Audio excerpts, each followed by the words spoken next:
from 12, 13 to like 16, you said you started fixing instruments around, 15 or 16 years old. Was that out of necessity, or was that you just didn't want to spend your hard-earned money to pay someone else to fix it, or you were just curious and wanted to like open it up and see what's inside there, or what? Well, you know how it is working gigs and going to school and whatever.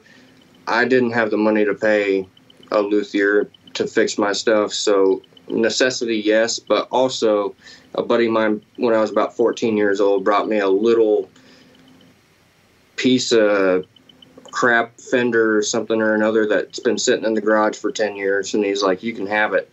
So I stripped it down, rewired it, put a new neck on it, this and that and the other, and that's kind of where it really started.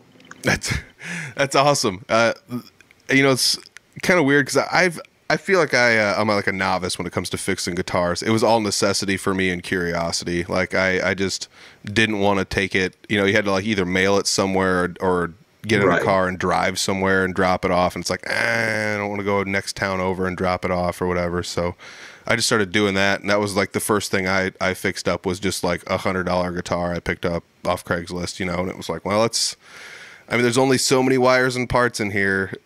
Right. Not to be crass about it, but if it's like, if someone in China in a factory can do this, I don't know why I couldn't figure out how to solder. I should be able to figure it out. So it's it's weird when it's like kind of partially necessity, and then you start to figure some stuff out and you're like, I could do this instead on the inside, There's a lot of things that you can MacGyver, we'll just say, but I worked at Guitar Center for a year, and they had these guitars in there that had the microchips attached to the potentiometer.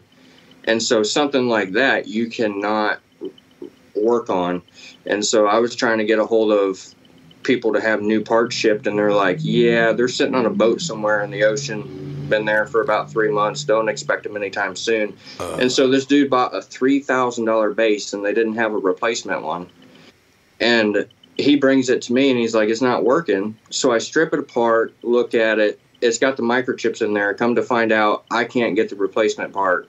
And I tell him, I'm like, I'm sorry, sir, but we don't have the replacement guitar right now. You can wait until they get one in the store.